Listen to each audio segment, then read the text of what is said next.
You're up. Regardless of whether you believe that gender roles are rooted in biology or society, we can all agree that they at least have existed. Women are expected to be feminine, men are expected to be masculine, and sometimes seeing someone defying our expectations of gender is baffling. I've been the person who has experienced confusion from other people because I don't fit what they see, what they expect me to be because of my gender. And sometimes that feels alienating. 50% of the 14 men in our classroom and 33% of the 3 women, which I'm pretty sure there are more, but I don't know, they're gone now, felt that they were at least moderately pressured to conform to gender expectations.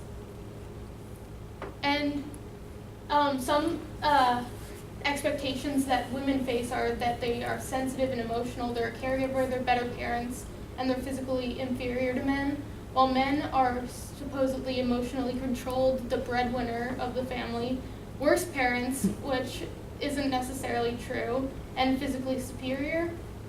And sometimes that's just not true. And mortality versus morbidity. Mortality is the rate of death in a population, while morbidity is the rate of disease in a population.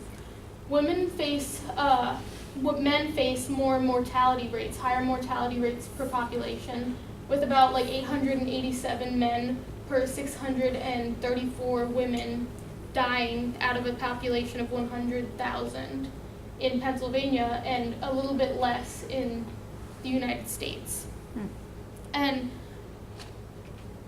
the mortality rate in men being higher than the mortality rate in women, and women's morbidity, which is the rate of disease, being higher than men, is called the gender paradox. A reason for this may be that women are more likely to report illness, and men are less likely to report illness until it comes to a higher stage. And there is also the fact that gender roles cause stress upon genders differently. It has been proven that gender roles typically associated with women, such as caregiving and child care, put more stress on a person than male gender roles, such as going to work and gaining the monetary for the family. And due to these gender roles, women often face unnecessary stress that can lead to weakened immune systems and mental states, and thus higher morbidity in women. And this can also lead to depression and anxiety, which in turn can cause physical illness. And women are also more likely to be prescribed antipsychotic drugs than men are. Also, in dealing with stress, women tend to ruminate, which means to overthink situations, and men just tend to avoid them or disassociate from the situation. And rumination has been shown to have a negative effect on people who do it. And seeing as women ruminate more, that leads to higher stress levels and higher levels of anxiety in women. And with LGBT youth, we can all agree that society expects women to be attracted to men and men to be attracted to women. And when that doesn't happen, it isn't following gender roles. And so LGBT youth, therefore, do not often follow gender roles. This is a chart on how the age of LGBT people coming out has changed over the decades. In the 1970s, the average age for coming out was about 20. And as you can see, those little dots are the age of coming out. It has gotten lower. And in the red zone is the societal acceptance of LGBT issues. At younger age, children are less likely to accept LGBT people, in the teen years, because of society and the way they were taught, likely. And so when children come out at the age of 13 in middle school, they're likely to face a lot of scrutiny and ridicule from their peers, which causes higher occurrence of mental issues in these children. And this is also on how the society and environment impacts a young person, a young LGBT person. So the first circle is interpersonal circle, which would be their family and peers and clinical physicians and psychologists. And the second circle is interpersonal with school and community programs. And the last one is social cultural with law and policies.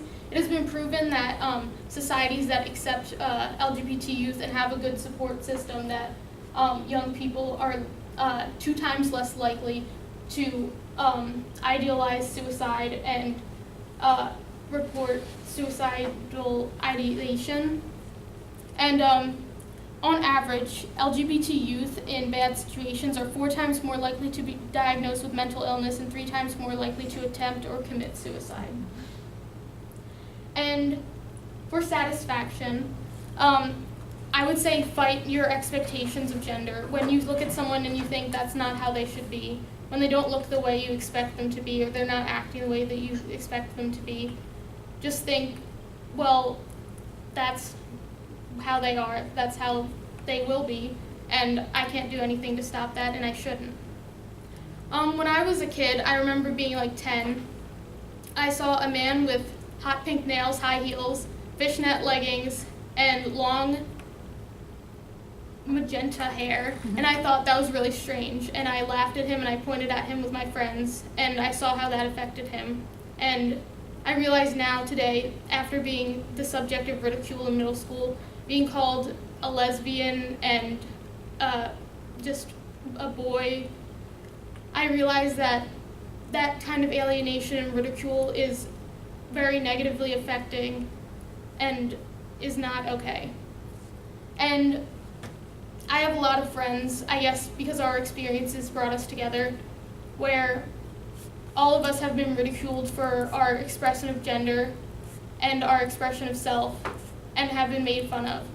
And it has negatively affected our psychology. I can say that most of my friends have depression, and a lot of them have anxiety, and a lot of them feel that the way that has been impacted by the way they were treated by family and friends and the way that society sees them.